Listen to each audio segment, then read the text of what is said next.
पत्र लिखा और उन्होंने अपनी तलवार भिजवा दी। बोला तय कर लीजिए ये तलवार चाहिए या संधि चाहिए।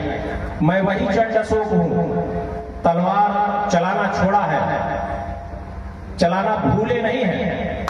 और इस पत्र को पढ़ते ही जो 4-5 छोड़ भैया आ जाते, उनके पसीने छूट गए, गला सूख गया और समस्या हल हो गई, सब शांत हो गए। आज कहा जाता है कश्मीर की समस्या वर्षों से पड़ी है, वर्षों से सुलझ नहीं रही है, और हमारे पूर्वजों के एक पत्र ने निपटा दिया था। क्या ये सत्य नहीं है? श्रीनगर गूगल करिए, श्रीनगर किसने बसाया? सम्राट अशोक ने 1825 या 1830 में, सॉरी 1925 या 1930 में, इसी के आसपास रहा होगा, exact I don't know. Asad 1825, 100 साल खुदाई हुई। स्थान का नाम है सारनाथ, पहला स्थान जहां पर भारतीय इतिहास जिसको दबाया गया उसका खुलासा हुआ और उसके बाद हमारी पहचान उजागर हुई। लेकिन ये कितने साल दबाया गया आपको अंदाजा है? लगभग 2100 साल। एक सवाल आपसे खड़ा करता हूं, मैं आऊंगा इस तमाम मुद्दों पर। आपने देखा होगा कि बुद्ध की मूर्तियां टूटी हुई मिट्टी में मिलती है और बौद्ध स्तंभ टूटा हुआ मिलता है, सॉरी अशोक स्तंभ टूटा हुआ मिलता है। क्या आपने कभी विचार किया? घटनाएं बहुत हुई, आखिर अन्य किसी ग्रंथों में ऐसा क्यों नहीं पाया जाता, अन्य किसी धर्म के साथ ऐसा क्यों नहीं हुआ? तो आप लोगों को बता देना चाहता हूं साथियों, जो मैं समझता हूं कि बृहद्रथ मौर्य की हत्या के बाद जब पूरी दुनिया बौद्धमय थी, पूरी दुनिया का मतलब एशिया के मैक्सिमम पार्ट, दुनिया तो नहीं थी, ऑस्ट्रेलिया, अफ्रीका, अमेरिका, यूरोप तो नहीं था, लेकिन जब इनको पता चला, देखिए विषमतावादी शब्द, मनुवादी और सामंतवादी शब्द का प्रयोग करूंगा, आप समझ जाइएगा मैं किसको कहना चाह रहा हूं। विषमतावादी ताकतों ने, जिनको ये लगा कि उनकी जाति उच्चता नहीं बनी रह पाएगी, तो उन्होंने उस समानतावादी, समतावादी उस साम्राज्य का ही विनाश कर दिया जिसमें उनको जातीय आधार पर उच्च नहीं कहा जाता था। उन्होंने विषमतावाद लागू कर दिया और विषमतावाद के बाद मैं स्पष्ट बता दूं, अभी किसी ने कहा कि हम काहे सब्जी बेचने वाले हो गए, हम पीछे के हो गए, तमाम ओबीसी एससी से की पीछे के हो गए। तो एक मिशन चला था, लिखित है नहीं, इतिहास है नहीं, क्योंकि एक तरफ से हत्याएं की गई थी। साकेत, अयोध्या का नाम साकेत था, वो ऐतिहासिक है। एक कहानी भी प्रचलित है कि वहां पे उसका नाम सरयू क्यों है, पढ़ लीजिएगा, हमारे वरिष्ठ साथी लोग हैं, आपको बताएंगे कि कैसे सरयू नाम पड़ा। एक तरफ से बौद्धों का, क्योंकि 80-90% बौद्ध थे इस देश में, नरसंहार हुआ, किसने करवाया ये पता कर लीजिए, और उसके बाद एक व्यवस्था लागू की गई। जब हमारा निशान ये लोग नहीं मिटा पाए, मैं अशोक पर ही हूँ, विषय पर ही हूँ, विषयांतर नहीं हो रहा। जब ये हमारा इतिहास नहीं मिटा पाए तो इनको उन्होंने मिट्टी से काट दिया। आप देखेंगे कि टीले पर, भाई ये सारे जो खुदाई होती है वो टीले पर क्यों होती है? क्या वो सब ऊंचाई पे जाके बच गया, उसके ऊपर मिट्टी आके टपक गई क्या आसमान से? आसमान से तो मिट्टी आके टपकी नहीं, उस पूरे व्यवस्था को कवर किया गया। मैं सारनाथ 2 बार जा चुका हूँ, बड़े एरिया में। आप सोचिए कि उस पूरे एरिया को मिट्टी से करीब 50-100 फीट 200 फीट तक कवर कर दिया गया। जब अलेक्जेंडर बकिंगम ने उसको खोजा, उसके बाद भारत के स्वर्णिम इतिहास का पता चला। ये इतिहास यहाँ नहीं मिलता। आप देखेंगे चाइना के लेखक, म्यांमार के लेखक, जापान के लेखकों के पास सारा रिकॉर्ड है कि भारत का इतिहास क्या था, लेकिन भारत में नहीं था, क्योंकि सारे धर्मग्रंथ और सारे विश्वविद्यालय जलाए गए थे, योजनाबद्ध तरीके से जलाए गए थे, सारी पुस्तकें जला दी गई थी। हमारी पुस्तकें कहाँ हैं? जो चाइना वाले ले गए वहीं से उन्होंने भेजा। वो कहते थे एक साम्राज्य था, यहाँ लोगों को पता ही नहीं, क्योंकि 2000 साल, 100-200 साल नहीं, 2000 साल आपको बताया ही नहीं क्या किया गया। पूरा साम्राज्य का विनाश कर दिया गया, मारा गया, पीटा गया। मानवीय गुण होता है, आदमी डरता है। जब अभी सरकार लाठी चलाती है, कोई भी सरकार हो, लोग भाग खड़े होते हैं। इस लोकतंत्र में गांव छोड़ के भाग जाते हैं। सोचिए जहां आदेश दे दिया गया हो कि जो मिले उसी का गर्दन काट दीजिए, भाग गए सब जंगल में, कहीं जंगलों में पड़े हैं, कहीं गुफाओं में पड़े हैं, जहां खा रहे थे, जी रहे थे। कुछ बचे, 90% मार दिए गए। कौन मारा? नाम पता होगा आप लोगों को, पूछ लीजिएगा साथियों से। ये संस्कृति का पतन हुआ और उसके बाद आज उसी विचारधारा के लोग पावर में है। मैं आगे अगला शब्द नहीं बोलूंगा। वो उस विचारधारा के लोग पावर में है जो विषमतावाद की बात करते हैं। एक संगठन है, दुनिया का सबसे बड़ा संगठन होने का दावा करता है, उसके डीएनए में यही है। अब मैं बात फिर वही कर रहा हूं, मैं विषयांतर नहीं हो रहा हूं। जहां पे समतावाद की बात महामानव गौतम बुद्ध ने की और जहां पे समतावाद की बात सम्राट अशोक ने की, और मैं तीसरे महापुरुष को मानता हूं डॉक्टर अम्बेडकर को। उस सिद्धांत को बचाने में 2000 साल बाद डॉक्टर अम्बेडकर का बहुत महत्वपूर्ण रोल रहा। जब उन्होंने 5 लाख लोगों के साथ बौद्ध धर्म स्वीकार किया, तब जाकर के इसलिए चर्चा में आया कि ये भी धर्म था। आज जो लोग दावा करते हैं कि हम अखंड भारत बनाएंगे, हम विश्व गुरु बनेंगे, हम सोने की चिड़िया थे, आपकी जो भी तर्क क्षमता है, आपकी जो भी शिक्षा है, उस आधार पर ये बताइए किसके काल में भारत सोने की चिड़िया था? मौर्य काल में था, इसमें कोई शक? और अशोक के समय में था। विश्व गुरु कब था? बंते जी तमाम वक्ताओं ने कहा विश्व गुरु कब था? नालंदा, तक्षशिला, विक्रमशिला, ये कब था? जब विदेश से पढ़ने आते थे तो हम विश्व गुरु थे। आज जा रहे हैं कैम्ब्रिज ऑक्सफोर्ड, हमारा लड़का अमेरिका में पढ़ता, बड़ा सीना चौड़ा हो जा रहा है। वो लोग हमारे यहाँ पढ़ने आते थे। किसका कार्य था? अशोक का कार्य था, अशोक का काल था। विश्व गुरु हम कब थे? सोने की चिड़िया हम थे। अखंड भारत बनाएंगे, निर्लज्जता की सीमा पार करने वाले वो लोग जो उस विचारधारा का पतन करना चाहते हैं, वो कहते हैं अखंड भारत बनाएंगे। आप में इतनी क्षमता नहीं है कि आप अखंड भारत बनाए। ये मौर्यवंशियों के रक्त में वो उबाल था, वो क्षमता थी कि जब तलवार निकलती थी तो योद्धाओं के पसीने निकल आते थे और गला सूख जाता था। बता रहे हैं कि वो विश्व गुरु बनाएंगे, विश्व गुरु बनाएंगे। कहां से बना दोगे भैया? अब ये काल्पनिक पात्रों की बात करें, कहीं कुछ बना दोगे शुरू हो जाओगा। अब यहीं से सब कुछ होगा। हम कहते हैं बीमार हो जाओ तो वहीं लेट जाओ, आपकी आस्था से लेट जाओ, वहीं से इलाज हो जाएगा। बौद्ध धर्म को वैज्ञानिक धर्म क्यों कहा जाता है? बुद्ध ने कहा था, जो मैं बहुत ज्यादा पढ़ता, मैं वकील आदमी हूँ, साइंस स्ट्रीम का स्टूडेंट हूँ, तो साइंस पढ़ा, फिर वकालत में आ गया। अभी इतिहास पढ़ा नहीं, अभी कुछ सालों से इतिहास पढ़ रहा हूँ, तो थोड़ा थोड़ा जानकारी है, बहुत अच्छी जानकारी नहीं है, एक्सेप्ट कर रहा हूँ मैं। लेकिन जरा सा ये सोचिए कि बुद्ध ने ये कहा कि मैं ईश्वर नहीं हूं, न मैं ईश्वर का संतान हूं, न मैं ईश्वर का दूत हूं, मैं मनुष्य हूं, मैं कुछ कहता हूं इसलिए मत मानो, तर्क करो, अगर वो सही है तब मानो। अपदीपो भव, ये तो वैज्ञानिक हुआ ना। आज बौद्ध धर्म को मानने वाला जापान टेक्निकली सबसे बड़ा देश है, छोटा सा देश है लेकिन टेक्निकली सबसे बड़ा है। मेड इन जापान कोई प्रोडक्ट होता है बड़ा हाई क्वालिटी का। अगर आपकी मोटर व्हीकल में जितनी भी है, उनके जो मोटर्स होते हैं, वो नंबर 1 का अगर प्रोडक्ट है तो वो जापान का है, क्योंकि वो आस्था में नहीं कि सब प्रभु की मर्जी से होगा। प्रभु आएंगे, पाप धुल देंगे, हमारी बीमारी सही कर देंगे, हमें बच्चा पैदा कर देंगे। आजकल कई लोग बच्चे भी पैदा करवाते हैं कि प्रभु हमें बच्चा पैदा कर दो, 1 किलो लड्डू चढ़ाएंगे, 20 किलो लड्डू चढ़ाएंगे। क्या ये प्रैक्टिकली पॉसिबल है? Any god can do this? No, any god can do this. ये प्राकृतिक चीजें हैं। मैं ये बताना चाहता हूं उस विषमतावादी लड़ाई ये 23 से 24 साल 100 साल पहले की है, उनकी उच्चता बनी रहनी चाहिए। इसलिए उन्होंने सम्राट अशोक का नाश किया और मौर्य वंश का नाश किया, और उसके बाद जो घटनाएं हुई आप लोगों को पता है। तो साथियों, ये स्पष्ट रूप से मैं बताना चाहता हूं कि विषमतावादी ताकतें जो आपको डराती हैं, देखिए डर का दूसरा नाम है आस्था। आपको डर है कि आपके साथ कुछ हो जाएगा, कहीं भी दंडवत हो गए। आस्था तार्किक हुई है। दुनिया में मैं एक बात बताता हूं, देश के प्रमुख श्रद्धेय 1008 आदरणीय मोदी जी कहते हैं कि मैं बुद्ध के देश से आया हूं। मेरा सवाल वही है, अगर किसी को राजनीतिक लग रहा हो तो मैं माननीय उच्च न्यायालय में अधिवक्ता हूं, मुझे पर कोई फर्क नहीं पड़ने वाला। कोई FIR आज तक नहीं ऐसे जहरीला बोलता होगा। तो आप जब जाते हैं कि मैं बुद्ध के देश से आया हूं, तो आप यहां आकर के किसी ने चर्चा किया, वहीं आते हैं काशी में, टन टन टन, बगल में ही 5 किलोमीटर सारनाथ है, जाते क्यों नहीं भाई?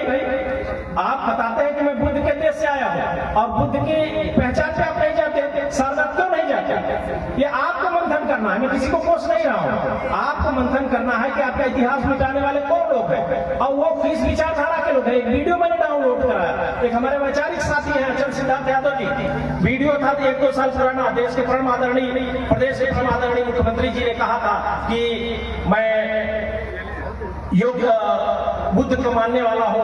बुद्ध यही कहीं गए थे आपके बगल में ही, वही भाषण उन्होंने दिया था। बुद्ध की बहुत लंबी चौड़ी बातें कह दी कि बुद्ध से शांति आएगी और बुद्ध का इतिहास मौर्य वंश का इतिहास बहुत लंबा चौड़ा किया। मैंने उनको भेजा चल भाई, तो हमने कहा चल भाई डाउनलोड करके भेजिए, टेक्निकली एक्सपर्ट नहीं, वो वीडियो आया है। इतनी तारीफ अगर आपको बौद्ध धर्म के लोगों की है तो मेरा एक सवाल है आप लोगों से, बुद्ध ने ज्ञान कहाँ प्राप्त किया था?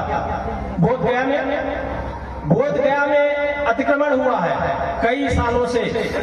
आप ये बताइए, हर धर्म का एक धर्म स्थल होता है। इस्लाम का एक धर्म स्थल है, जैन का एक धर्म स्थल है मुख्य, हिंदुओं का भी एक मुख्य धर्म स्थल है, वैसे ही बौद्धों का मुख्य धर्म स्थल है। इस्लाम की जो भी ऑर्गेनाइजेशन है उनका जो ऑपरेट करता है, जो मेंबर्स होते हैं, जो चेयरमैन होते हैं, वो मुसलमान होते हैं। हिंदुओं का हिंदू होता है। क्या राम मंदिर में कोई मुसलमान है मेंबर? आप बताइए, है? कोई मुसलमान नहीं है। जैन मंदिर में कोई मुसलमान है? नहीं है। किसी हिंदू या मुसलमान में कोई हिंदू है? कोई इस्लामिक ऑर्गेनाइजेशन हो वहां पे कोई हिंदू है? लेकिन बोध गया जहां पे महामानव गौतम बुद्ध ने ज्ञान प्राप्त किया था, वहां का ऑपरेट गैर बौद्ध क्यों कर रहे हैं? ये आप पे सवाल है, आप ये सोचिए।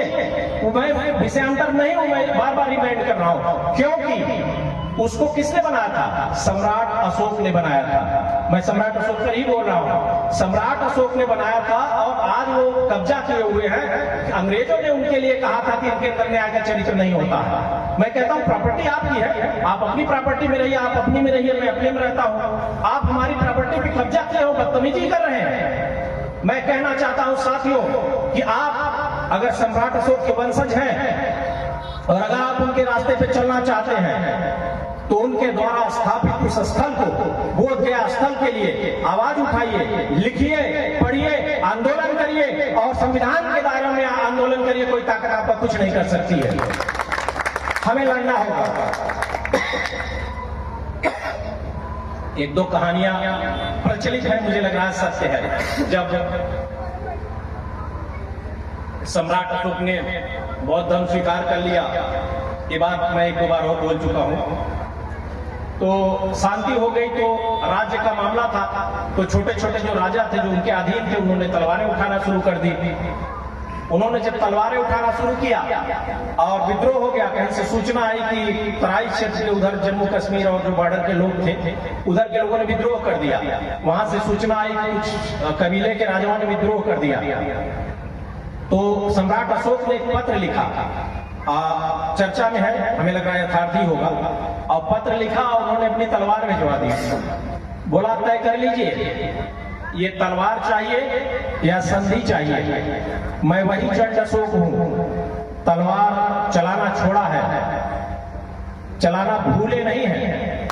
और इस पत्र को पढ़ते ही जो 4-5 छोड़भैया राजा थे उनके पसीने छूट गए, गला सूख गया और समस्या हल हो गई, सब शांत हो गए। आज कहा जाता है कश्मीर की समस्या वर्षों से पड़ी है, वर्षों से सुलझ नहीं रही है, और हमारे पूर्वजों के एक पत्र ने निपटा दिया था। क्या ये सत्य नहीं है? श्रीनगर गूगल करिए, श्रीनगर किसने बसाया? सम्राट अशोक ने बसाया। श्रीनगर किसने बताया? सम्राट अशोक ने बसाया। ये उनके कल्याणकारी नीति आप लोग सुन चुके हैं, इसलिए कुछ महत्वपूर्ण चीजें बता रहा हूं। एक और गूगल करिएगा, एशिया का सबसे बड़ा किला किसने बनाया? आपको आएगा चित्रांगद मौर्य, राजस्थान का, चित्तौड़गढ़ का। हाँ, चित्तौड़गढ़ का। इतनी उपलब्धियां हासिल करने के बाद एशिया का सबसे बड़ा किला हमने बनाया, सबसे बड़े क्षेत्र में हमने शासन किया। और चंद बकलोल, पूर्वांचल में बकलोल बोला जाता है, हमारे यहाँ एक और शब्द है, पश्चिमों गाली होती है इसलिए बोलूंगा नहीं, बकलोल बोल देता हूँ। बकलोल टाइप के लोग 100 किलोमीटर शासन करने वाले हमें बताते हैं कि कौन योग्य है, कौन ताकतवर है और कौन पावरफुल आदमी है कोई सम्राट।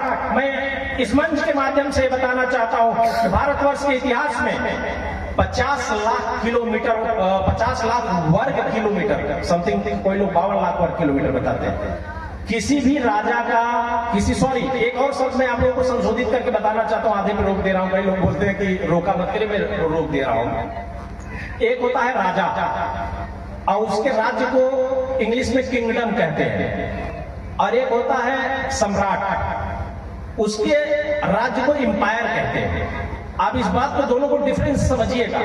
एक चंद छोटे क्षेत्रों के राजा वो बताने की कोशिश करते हैं हमारे पूर्वजों का इतिहास, तो किंगडम से बहुत बड़ा होता है एम्पायर खड़ा होता है। इतना बड़ा एम्पायर किसी का था ही नहीं। अब हमारे क्षेत्र में आजकल हमसे 1/10 भी शासन जिन्होंने नहीं किया वो भी ज्ञान देते हैं। इसलिए मैं ये बताना चाहता हूँ स्वजातियों, और यहाँ हर समाज के लोग बैठे हुए हैं, क्योंकि महामानव गौतम बुद्ध ने ऊंच नीच की बात नहीं की थी और ना उन्होंने छुआछूत की बात की थी।